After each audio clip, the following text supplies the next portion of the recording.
कैसे हैं आप? अच्छे हैं ना? तो ये आज की वीडियो आपके लिए है। इस रिएक्शन वीडियो में बहुत ज़्यादा मज़ा आएगा क्योंकि आज हम रिएक्ट करने वाले हैं कैसे भारत से आगे निकल रहा है बांग्लादेश। जी हाँ, इस वीडियो में इकोनॉमी वगैरह सबके बारे में बताया जाएगा। देखते हैं क्या क्या चीज़ इस वीडियो में बताई जाती है, उसके हिसाब से जो रिएक्शन होगा वो तो आपको पता चल ही जाएगा। साथ के साथ मैं आपको बता दूं, इकोनॉमी वाली वीडियो इससे पहले मैंने बनाई, उस पर कई सारे कमेंट्स आए थे और मुझे बताया गया कि ये वीडियो पूरी तरीके से गलत है और इस वीडियो के लिए मुझे सजेशन दिया गया कि बिज तक पर जो वीडियो डली हुई है वो सही डली हुई है, उसमें सही बताया गया है। तो क्यों ना इस वीडियो के जरिए आज हम रिएक्शन करेंगे। तो मैंने सोचा, इस वीडियो को डाउनलोड कर लिया मैंने और अब हम इस वीडियो पर रिएक्ट करेंगे और देखते हैं इसमें क्या क्या बताया गया है। बिज तक वालों ने क्या बताया है भारत बांग्लादेश के बारे में और भी कई सारे देशों के बारे में, इसमें जीडीपी वगैरह के बारे में, मतलब जो इकोनॉमी में आती हैं जो चीज़ें, वो सारी चीज़ें इसमें बताई गई हैं। चलिए हम इस वीडियो को स्टार्ट करते हैं और साथ बैठकर रिएक्ट करेंगे क्योंकि तभी हम एक वीडियो को बेहतर बना पाते हैं। आपको भी साथ बैठकर रिएक्ट करना है। चलिए स्टार्ट करते हैं अपनी वीडियो को, कैसे भारत से आगे निकल रहा है बांग्लादेश। ये स्टार्ट हो गई, अब सुनते हैं ध्यान से।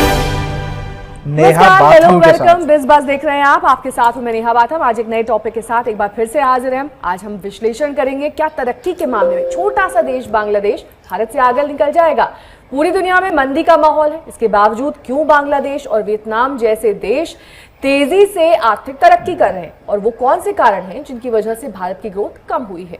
देश की इकोनॉमी को चमका देंगे, गरीबी मिटा देंगे, किसानों को खुशहाल बना देंगे और युवाओं के लिए नौकरियों की भरमार कर देंगे। तमाम वादे मोदी सरकार ने जनता के लिए किए थे। मोदी सरकार ने ही $5 ट्रिलियन इकोनॉमी का लक्ष्य भी रखा है, लेकिन असल हकीकत यह है कि हम बांग्लादेश, वियतनाम और नेपाल जैसे देश से भी पिछड़ रहे हैं। अप्रैल जून की ही बात कर ले, इस तिमाही में भारत की जीडीपी 6 साल के सबसे निचले स्तर पर पहुंच गई है।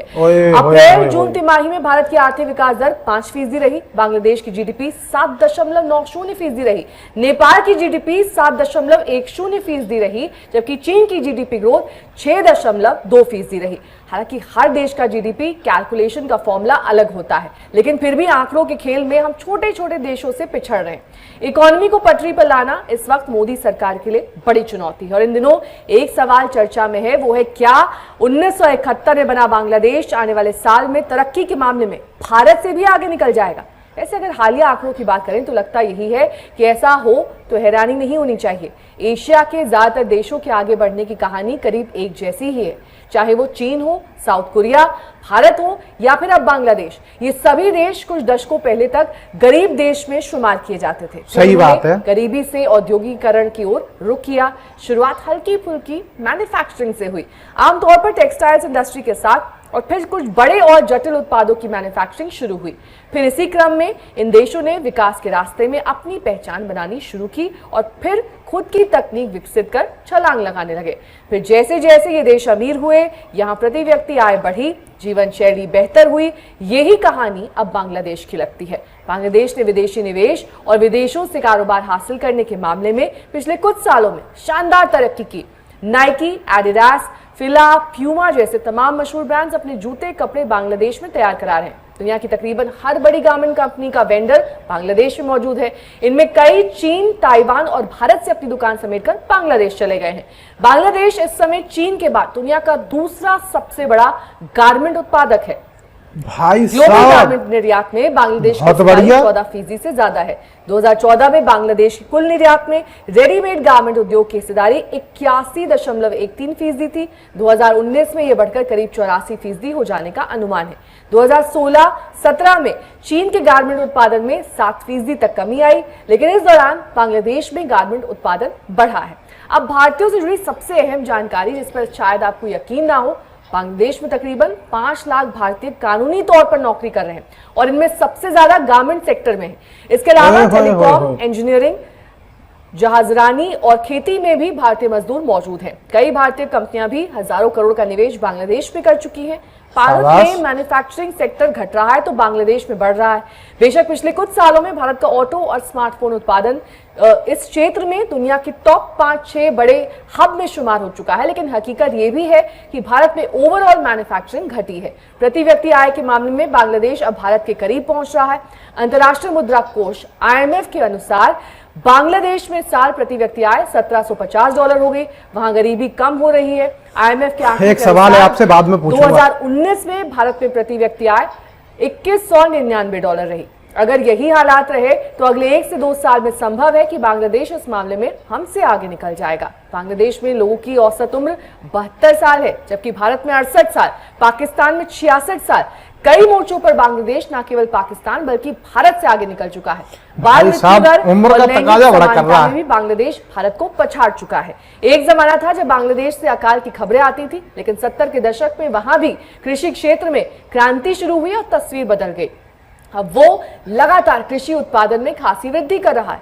बेशक भारत दुनिया के सबसे बड़े कृषि उत्पादक देशों में से एक है, लेकिन अब भारत की GDP में कृषि का योगदान कम हो रहा है। दवा बनाने के क्षेत्र में भी बांग्लादेश तेजी से आगे बढ़ रहा है।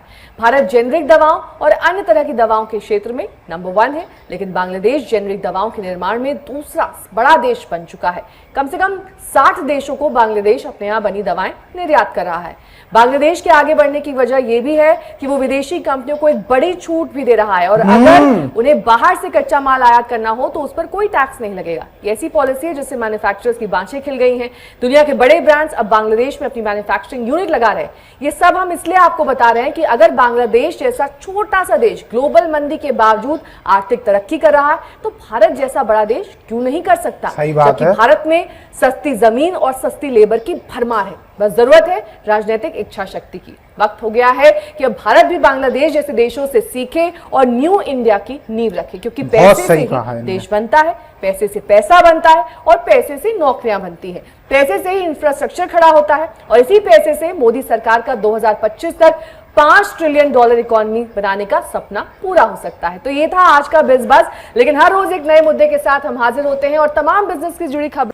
भाई साहब, आपने सुना किस तरीके से इसमें इस वीडियो में पूरा चक्रव्यूह ये है कि बांग्लादेश जिस तरीके से अपने देश को आगे बढ़ाने में लगा पड़ा है, सेम उसी तरीके से जो देश नीचे जाते जा रहे हैं उन्हें सीखना चाहिए कि हाँ, हमें भी इस तरीके से काम करना चाहिए जिसकी वजह से हम आगे बढ़ सकें।